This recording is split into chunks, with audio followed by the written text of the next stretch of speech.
They say rap music is subliminal, but the music for us is like our own diary. It's something like a confession. They told me life is a bitch. We sound like the seasons, just like Mother Nature. She come and go as she please. That's why they get the period once a month. That's crazy. That's a crazy line. Summer is yours. That's a crazy line. Alright, ladies and gentlemen, welcome in episode number 9. SP Ray Tip. Yo, I'm Mike. It's lit. Ray Tip's here on the Jim Jones vibe. That old school Jim Jones. Capo. Back. But big shout out to Jim, of course, the Capo of Harlem, as we record in Harlem. We wanted to do a little 2018, almost like a, I don't know, State of the Union. Yeah, just like a little status update, I guess, on the year so far in hip hop, where we're at.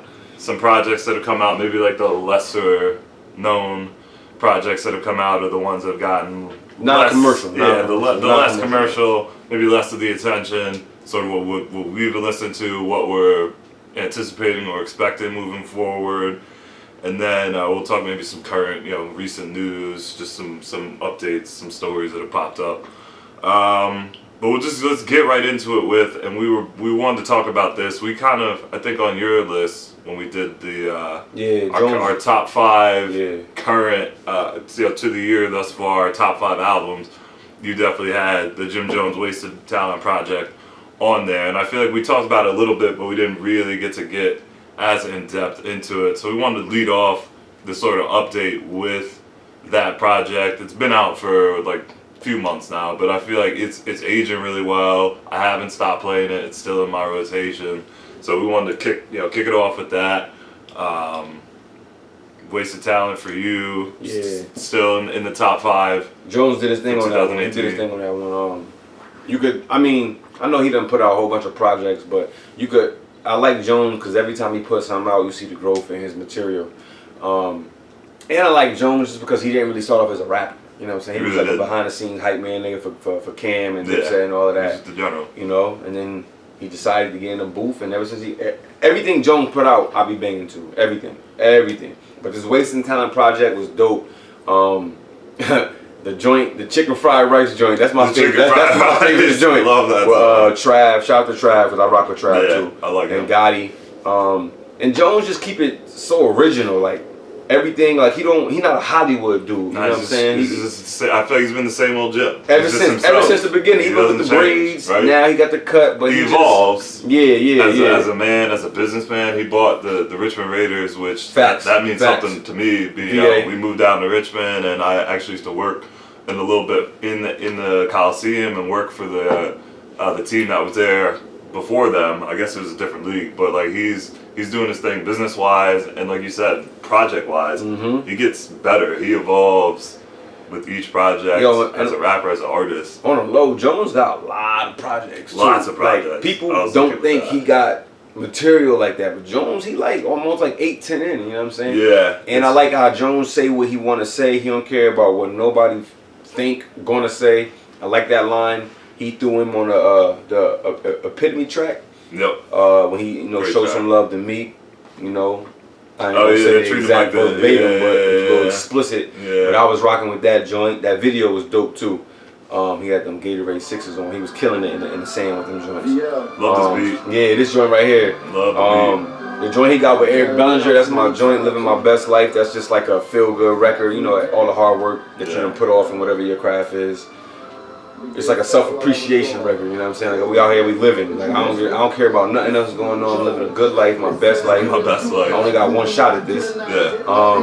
The joint he got with Kiss is retro. That's like a retro Jones Kiss joint. They shot the video in Harlem.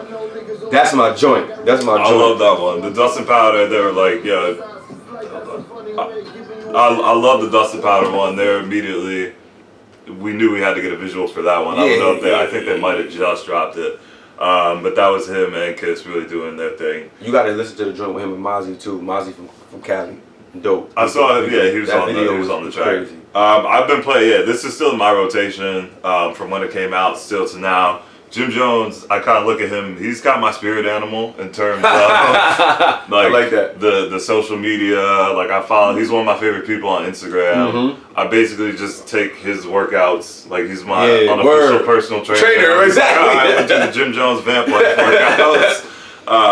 And I would love to sleep during the day and live at night, because that would be, I'm up late at night regardless anyway. It's that vamp life. I'm like, a lot of similarities, and I just love that he's just, same old Jim, evolves but still stays the same. So Wasted Talent, definitely go listen to that if you haven't. His best studio album. It's like a complete body of work. That shit he got going on with 50 is funny too. Yeah, and then the 50 Cent beefing on IG. That shit is funny. That shit about is funny. Their gym competition, and you can tell that they're both, obviously it's all love and all friendly. And Jim Jones is the perfect dude for 50 Cent to sort of play back and forth with, because you know how 50 is. Yeah, and Jim's not a punk. Loves trolling people. And Jim's he ain't going back down. He'll go right back at 50. So that's been fun. Another New Yorker. Keep it local. Y.O. This is another legend. Jim Jones to me is a legend in his own right. Especially with the ad libs. Jim Jones is a legend. We need to respect his ad lib game now that we're in the ad lib era. Ballin'. But yeah, that's on still. Styles P. Ghost. The Ghost. G.O.O.D was his project this year. He actually put out a couple last year. One with Burner. One with Talib Kweli. Those were like shorter, more type EPs. But this was the full blown studio album. Styles P. LOX. Kid Chic. Legend, still going. I think we're talking about evolution and somebody who's evolved in terms of on the business side of things. Taking the whole juice bar. You got the juice bar, It's the last thing that anyone would have ever associated Styles P or any member of the LOX. If you told me in 2002, they're gonna be running juice bars 10 years from now, I'd be like, no, they're not. And you gotta, if you really like pay attention to Styles and how he's, I guess I would say, matured.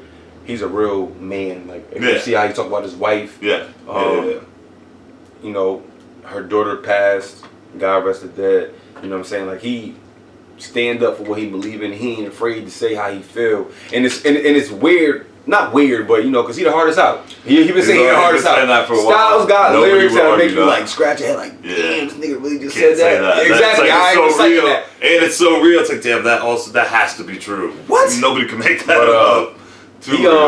He's a man amongst men. You know what I'm saying? The G.O.O.D. I feel like the G.O.O.D style, that just feels like he follows that. Like, yeah, to your point, if I've had to do some stuff, but just as a man now evolving, defending wife, defending kids, sort of how business acumen, standing up. It talks about some wokish elements in terms of racial injustice and things happening. And his wife a vegan too. Yeah, isn't he? I don't know if so. I saw him on a show. I think it was Action Bronson's show. I don't know if he was saying that he hadn't maybe meet. It was the last time. I might be getting people confused, but like he was, the whole juice thing was just the whole health and overall health thing that they've been doing. And shout out to Styles, Kiss, Luch as a whole, because they never conformed. Nah. And they do a good job, especially Kiss and Styles, because Sheik be playing the cut more. Yeah. They did a good job of like adapting to this new wave. Like they be hopping on people's tracks and shit that you might not think. They're aging well. Exactly, they're aging well. That came into it early 90s. They're aging well. Not a lot of people do. They're aging well. That G.O.O.D, real good. Just a couple. And it was good to get a full Styles P project. Full Styles P project. I'm always here for that. Anytime we can get that. This one kind of snuck up on me a little bit. I didn't see a lot of promotion for it until it got closer to when it came out. I seen till when it came out. Yeah, I saw it on the gram. Yeah, and I was like, oh shit, P about to put something out. Okay, exactly. So that was a good one.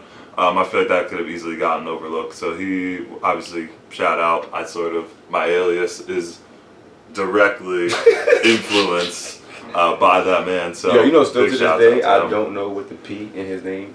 I guess it's Panero because he's saying right. But I don't know if that's legitimately it. But I still to this day I don't know what the P is. That's true. We should do a hip hop a dig, an investigative report. Figure out what the P in Styles P. Let us know what that P stands for. If it ain't Panero, let us know what that P stands for. Let us know. Well, I've been wondering that for years. Yeah, I assume because he always Panero. Yeah. Pacino and De Niro, so I figured. Real quick, I won't go too deep dive. The Flatbush Zombies, Vacation Brooklyn, Now, BK. Brooklyn Stand Up, ASAP affiliated. It's three brothers. At first, when I first heard them, they were on some ASAP tapes. They were on Joey Badass and them sort of have had some collabs. So I didn't realize there's three of them. All of them can rap. They're all super lyrical. They got three real different sounding voices. The dude with the dreads could flow. The dude with the homie with the dreads. I don't know. Flow. Sorry, we don't know exact names. He could flow. But yeah, he could really go. There's a song on there, Ask Courtney, which the beginning part they talk about Courtney Love and Kurt Cobain, and by the end of that track, my mind was blown. I had to play that one back. So they're just real dope, young, up and coming. This I think is their like second real major project. They got like a cult following too. They do. They have the like underground. I don't know if you consider underground. Yeah. I feel like they might be breaking out of the underground a little bit now. The connections, the ASAP connections help the Joey Badass, but even him, he is an underground-ish type of dude because Joey nice. As far as I'm concerned, Joey he's nice. one of the best Joey out nice. here. For my people, or not for my people, American Badass last year.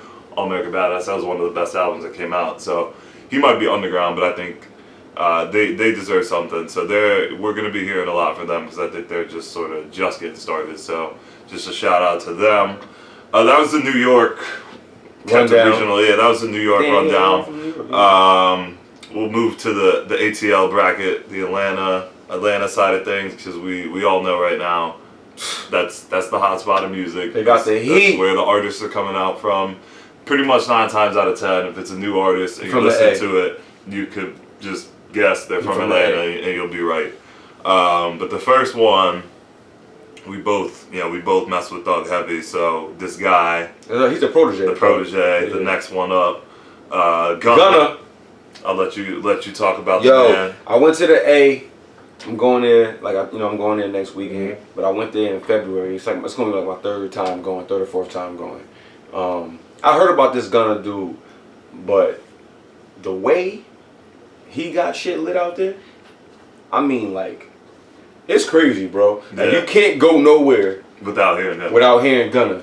Drip 1, 2, or 3. Like, he is buzzing crazy right now. That joint that he just dropped, that Sold Out Dates with Lil Baby. Yeah. That shit is fire. Shout out to Lil Baby too, cause you know that Harder Than Ever that you just dropped is a hot one. That's hot right now. It's a hot one. We'll get into that probably next week. Like we were saying earlier, yo, all these Atlanta artists stick together. That's why they bubbling how they do, because everybody from the A gonna throw. If you drop a project today, they're gonna throw it up on their page or their gram, their Twitter, whatever. They support and just keep putting everybody out too, right? If there's they all work together. Michael or Metro or whoever, if one of them's in the studio, they're gonna call 5, 6, 7 different artists, have them come through. The community is there. Like they just have that family ties. If one person's hot from Atlanta, everybody hot. They're gonna pull the other person up. They could dead ass do like between Migos, Gucci, Tip, Migos, Baby, Gunna, Thug, Future, Hood Pablo. They could do a Yachty. They could do a whole lineup compilation. Yeah, I mean that. I think and in a rock, because we could talk about that, and I'm sure we will at some point. The musical tree of Gucci Man, because a lot of all those artists that we just named, it starts with Gucci Man, and he's like one of the best A&Rs that we've had in a long time, in terms of just finding people, putting them on, co-signing, knowing who's going to be up next. And so Gucci Man's like the godfather of Atlanta. They all respect him. They love Gucci. Pay homage to Gucci, and then all these dudes. So Gunna, Drip Season. I like the album artwork because it was clearly very Young Thug inspired. That whole snake chain. But even the other ones before Drip Season 2, it's just there's visuals there that'll draw you to that artist. The way you're talking about him, because I haven't been in Atlanta since Gunna's been popping in these last couple of years. But when I was living down there, the people who were buzzing and you couldn't turn the radio without hearing them, this is 2012, 2013, Future, Thug, Migos, Those are the big. And yo, I'm happy that you said that because a lot of people they were bubbling there before everywhere else. Exactly. That's what I'm saying. They've been out for a while. Right. A lot of them been out for a while. So Gunna, I feel like might be one of those dudes that he's been bubbling in a different way in Atlanta for a while. I think my thing for him, for masses, he's gonna have to have that one song. That's the song that draws like a global. People. The one that draws you to the album in full. He's gonna have to have that one. I feel like that's the only thing he hasn't. I mean, this is early, obviously. I don't think he has that one. Now he hasn't plateaued that you can play. Yeah, he hasn't reached to get people, but he's on the. This is almost he coming out. Yeah, he coming. He's on the way up. Shout out to YFN Lucci too, because that's another one from That's the another one on the way up. That be having that heat that I be rocking to. Yeah. And who's the album? He was on the Jim Jones. He was on Waste of Lucci Talent. was on Jim. Yeah, he was on Waste of Talent. He dropped his first official solo joint like 2 months ago. Ray from Somerville. King Kong, that joint is my shit. King Kong. But Lucci been bubbling for a while though. But the A got it. Atlanta, the A got right, it. yeah. Atlanta got it. Yeah, the last Atlanta dude we want to mention, Trouble. I talked about him a little bit. This is a funny dude, yo. Funny dude. I've told, like, there's certain artists that I rock with your music, but just the person, the man, the woman, whoever it is, I like Trouble, yo. I like his personality. With your personality, with your principles. I told you one of his, he had an Instagram, just like a visual video, and it just looked like it was him and the neighborhood that he grew up in, and the community he grew up in Edgewood, was just, the whole hood was out, just barbecue, that's four-wheelers. And I've just, something about, I'm not gonna change up who I am. Yeah. We're just gonna do it, with more money and more notoriety. Still Trouble been around for a while too. And he's been around for a while. I've definitely heard him on some projects with some people, but I think the Edgewood was dropped this year, which is him and Mike Will. You gotta check the visuals. The visuals for that too. Whenever Mike Will makes an album, either exclusively with the artist or one of his ransom tapes or something like that, he is one of the most surprising people. He can make different types of beats for different sounding people. People really think he's just one sound. He can really tailor. He can step outside hip hop too. He can do pop shit. He can really tailor a track. So the Edgewood I really like. There's a track with Drake on there, which is Drake doing what I love. When he's rapping, when he's not trying to sing, when he's just going bars. That was a good one. Drake got a joint with Baby too. That Little Baby song, Yes Drake's Indeed. song, that Yes Indeed is gonna be a big one this summer. It's short. It's too short. It's real short. Too hot. Because I was playing it yesterday a lot, and I kept having to restart it after because it's only 2 minutes. It didn't take up that much of the party.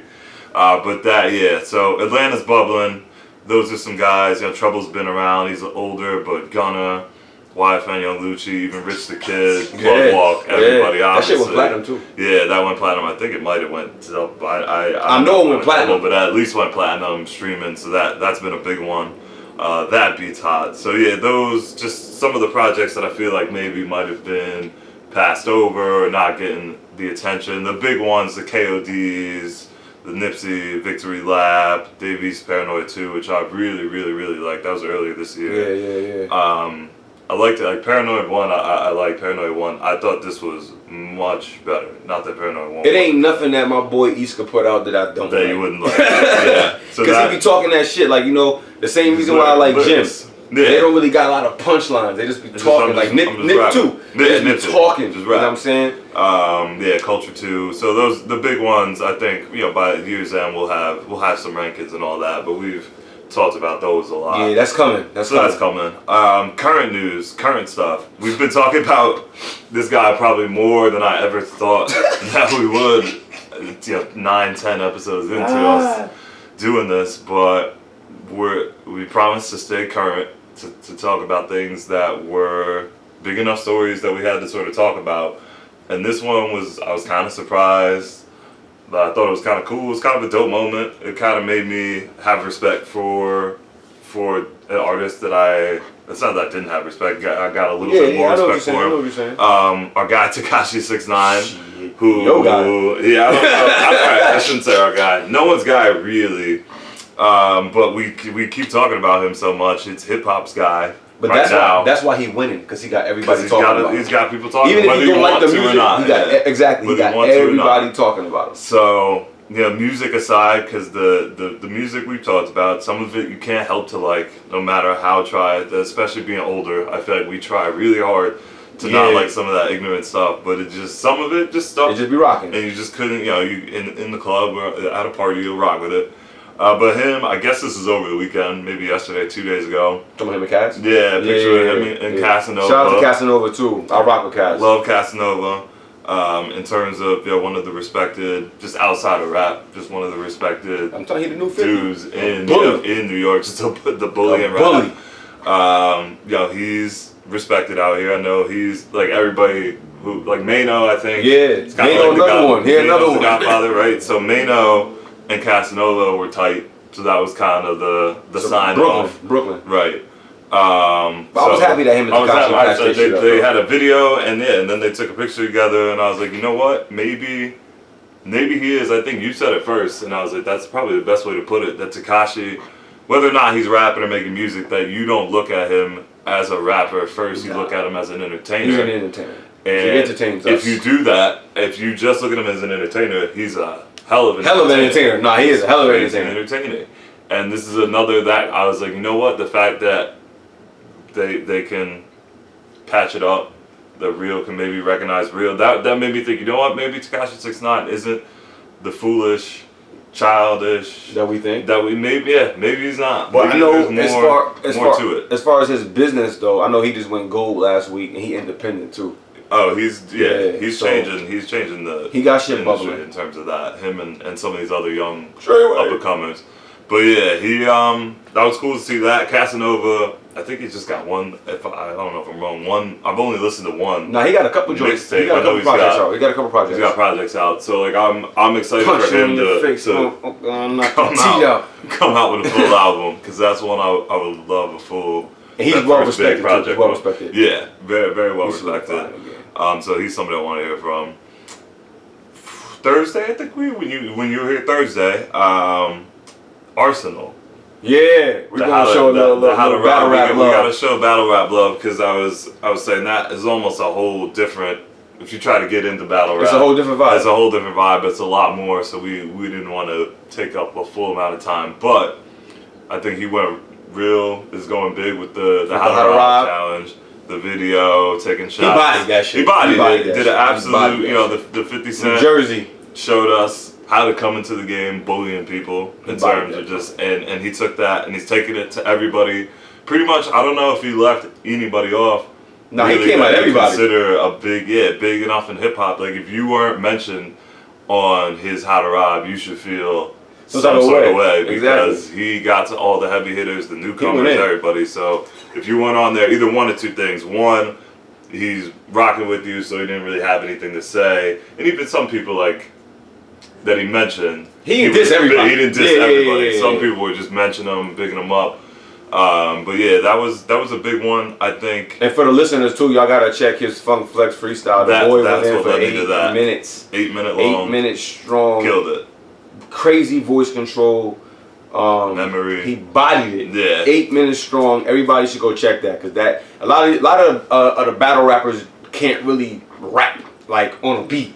In that way. You know what I'm saying? Yeah, and How to Rob, that showed me something. He bodied really, a lot of battle rappers are battle rappers because they want to just go a cappella, no beat, just bars, riding a flow, finding the pocket, all that. Sometimes they're not as good as that. That's why it's like Street Ballers versus NBA. You know what I mean? Like there's just certain, the rules are different, the style of play is different.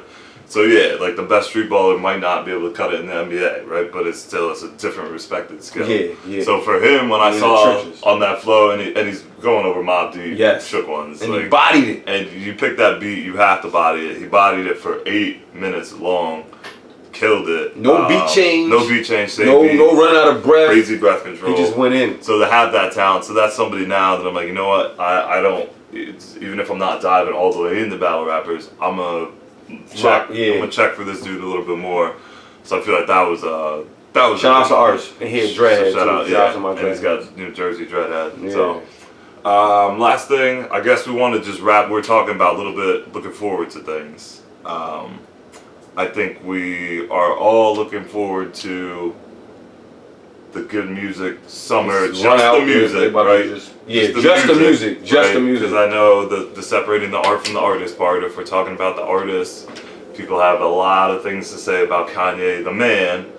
But if we're just talking about the art, obviously released some track list information, which I don't know what that does for people. I don't. Nah, they do a lot for me. Seeing a track list, because even if you don't see, if there's no, but even features, the titles of the songs help like, you. yo, this one gonna be this one gonna be one. Like if the titles stick, like when he put the Pusha T track list out, yeah, I was like, huh. And it was only like 10, 12 tracks too. So like he coming. The length sometimes helps you in terms of you can see how many tracks it is, but I don't know. For me, I feel like seeing a track list doesn't. I don't like to see it without. It just doesn't. It doesn't add anything for me. I feel like it can only take away. Even seeing features, I would rather. It don't excite you. It gets me excited that it's coming, but I feel like I'm not. I guess I should say I feel like I'm not learning anything from seeing the track list. Okay. Because I feel like the song could, or the title could throw me off from what the song really is. Okay. Right. Okay. I feel like it can maybe be misleading. So I like to know the tracks are coming or albums, and I'll have a countdown. But I almost don't. I'd rather not see a full track list. Better than me. Because I kind of like the idea of being completely surprised by it. I need to know what I'm getting into. For better or for worse, for real. So the Nas track list, for me, for artists like Nas, it's like, what am I gonna? True. I'm not expecting anything. No, bad I hear you. I'm excited to hear Nas on a full. I don't know if Ye doing everything, every track, but like he is. I'm excited to hear Nas on some Ye shit. Yeah, because maybe not the last time, but the first thing that comes to my mind, Nas, Kanye, is We Major. Yeah, he got his verse on We Major. I mean, he has a couple more, but like that. That's one of my favorite Kanye beats, We Major, and that's a great Nas feature. I just hope Nas get on that lyrical intellect shit. He's just dropping gems. When does he not? When does he ever not? I don't want him to be on no like spiritual higher than mighty shit. I need him to come with it. Nas and Ye, that's like literally if you put LeBron on the Warriors. It's kind of true. That's undefeated. That's undefeated. It's kind of we true. get in the ring. Coach of the year, MVP, defensive player of the year. That's everything right there. Nas with Nas. Nah, we already know Nas. I mean, Ye, Nas, the whole Ye joint. Top 5, Kanye. Come on, man, that shit top 5 crazy. producer. That type of shit should shake the world. I hope so. So let's do this. What's the one you're the most? Are you the most excited for the Nas or Pusha? Because I love Pusha. I love Pusha. I would say I'm most excited for. I would say Nas first, just because what you were saying.